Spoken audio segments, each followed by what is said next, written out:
আরে শতানের বেচারে ঢাকা শহর ফুরি গেছে কেন বাংলাদেশে? এটা তো জানি, আমরা জানি আমাদেরকে লাগবে, দরকার, সেটা আগে ভাবা উচিত ছিল না? এখন ভেবে আর লাভ নাই। প্রবাসীরা অনেক কঠোর হয়ে গেছে এখন বর্তমানে। হাসিনা, তোর কারণে 4 দিন ধরে আমার মা বাবার সাথে কথা কইতারি না, ভাই বোনের সাথে কথা কইতারি না। তুই নেট বন্ধ করছস, আমরা প্রবাসীরা সবাই মিল্লা অর্থনীতি বন্ধ কইরা দিমু।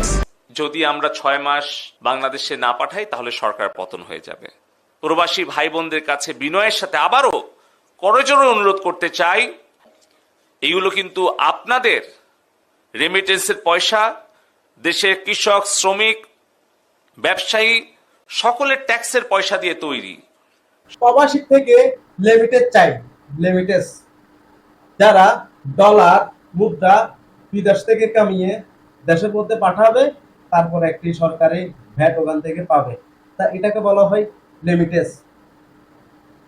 এই লিমিটেড কখনো আমাদের দেশে কোটা আন্দোলনের বেশি দিন হয় নাই। এর ভিতরে আমাদের সবার কাছে লিমিটেড চাচ্ছে। কেন? বাংলাদেশে অভাব দেখা যাচ্ছে। আমি আমার বাবার টাকা দিয়ে প্রবাসে আসছি, কারো বাবার টাকা দিয়ে প্রবাসে আসি নাই যে কারো কথা মতো আমাকে যখন তখন টাকা পাঠাতে হবে। আমার যখন মন চাইবে আমি তখন টাকা পাঠাবো, আমার যেভাবে মনে চাইবে আমি সেভাবে টাকা পাঠাবো। কারণ আমি বাংলাদেশের ব্যাংকে লোনের জন্য ধারে ধারে ঘুরেছি, আমার বাড়িঘর নাই বলে আমাকে কেউ লোন দেয় নাই। আমিও আমার মন মতো টাকা পাঠাবো।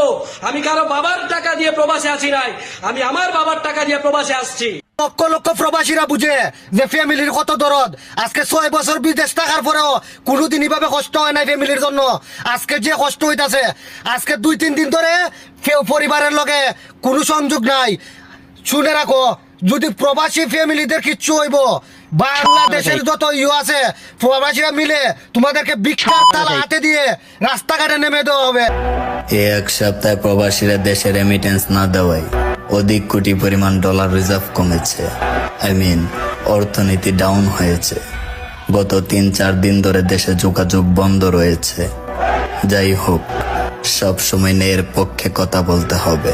হোক না যুদ্ধ প্রবাস থেকে, ইনশাল্লাহ বিজয় আমাদেরই হবে। মাত্র 1 সপ্তাহে কিন্তু বাপ দেখা শুরু হয়ে গেছে। ইতিমধ্যে প্রবাসী ভাইদেরকে অনুরোধ করা হচ্ছে কি রেমিটেন্স গুলা দেশে পাঠানোর জন্য। এই দেশের এক্সচেঞ্জ গুলা খালি পড়ে আছে, কোনো প্রবাসী ভাই রেমিটেন্স পাঠাইতেছে না। খানিক নেট কানেকশন বন্ধ করে দেশে গণহত্যা চালাইয়া পিস্তলের বুলেট শেষ করছো, আর এখন আবার নতুন অস্ত্র কেনার জন্য দিনে 4 ঘন্টা ব্যাংক খোলা রাখা প্রবাসীদের কাছে রেমিটেন্সের আশায় হাত পাচ্ছ। বাহ, খুব সোয়াবের কাম করছো। তো প্রবাসীদের পক্ষ থেকে একটা কথা বলি, শুনে রাখো, তোমরা দিনে 4 ঘন্টা না, যদি মাসে 30 দিনও ব্যাংক খুললা দরজার সামনে বাটি নিয়ে বসে থাকো, রেমিটেন্স কিন্তু পাঠাইতেছি না আমরা। তাতে প্রবাসীদের কোন ফালাইও তোমরা। এই যে দেখেন প্রবাসীদের খেলা, দেখেন মালয়েশিয়া রেমিটেন্স অর্ধেকে নেমে গেছে, ভবিষ্যতে আরো নিচে নেমে যাবে, কারণ সামনে বেতন আসতেছে। আরে শতানের বেচারে ঢাকা শহর ফুরি গেছে কেন বাংলাদেশে? এটা তো জানি, আমরা জানি আমাদেরকে লাগবে, দরকার, সেটা আগে ভাবা উচিত ছিল না? এখন ভেবে আর লাভ নাই। প্রবাসীরা অনেক কঠোর হয়ে গেছে এখন বর্তমানে। হাসিনা, তোর কারণে 4 দিন ধরে আমার মা বাবার সাথে কথা কইতারি না, ভাই বোনের সাথে কথা কইতারি না।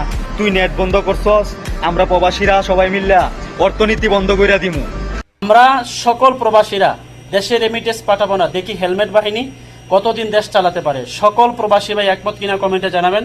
আসুন আমরা সবাই একমত হই, আমরা দেশে রেমিটেন্স না পাঠাই, দেশে টাকা না পাঠাই, ব্যাংকে টাকা না পাঠাই, দেখি হেলমেট বাহিনী কতদিন দেশ চালাতে পারে। সবাই একমত কিনা কমেন্টে জানাবেন। নেটওয়ার্ক ডাউন করে আমাদের প্রবাসীদেরকে পরিবার থেকে বিচ্ছিন্ন করা হয়েছে। আরে ভাই, আমরা প্রবাসীরা যদি চাই লিমিটেন্স পাঠানো বন্ধ করতে পারি, আসেন সবাই মিলে একসাথে হয়ে লিমিটেন্স পাঠানো আজকে থেকে বন্ধ রাখি। আমরা দেখবো নেটওয়ার্ক বন্ধ করে তারা কতদিন থাকতে পারে। একটা কথা মনে রাখবি, আমরা প্রবাসী, আমাদের সাথে যদি রাখ দিয়ে আসোস তাহলে কিন্তু পুরা ছাড়কার হয়ে যাবি। আরেকটা কথা, আমার ভাই ও বোনেরা, তোমাদের পাশে হয়তো থাকতে পারি নাই, রাজপথে নামতে পারি নাই, কিন্তু একটা কথা মনে রাখবে, আমরা প্রবাসীরা প্রবাস থেকে তোমাদের জন্য আন্দোলন করব, তোমাদের জন্য। ছাত্র ভাইয়েরা, আপনাদের সাথে আমরা রাজপথে থাকতে পারলাম না, প্রবাস থেকে আপনাদের জন্য ভালোবাসা ও দোয়া রয়ে গেছে। আপনারা জয় হবেন ইনশাআল্লাহ, ইনশাআল্লাহ।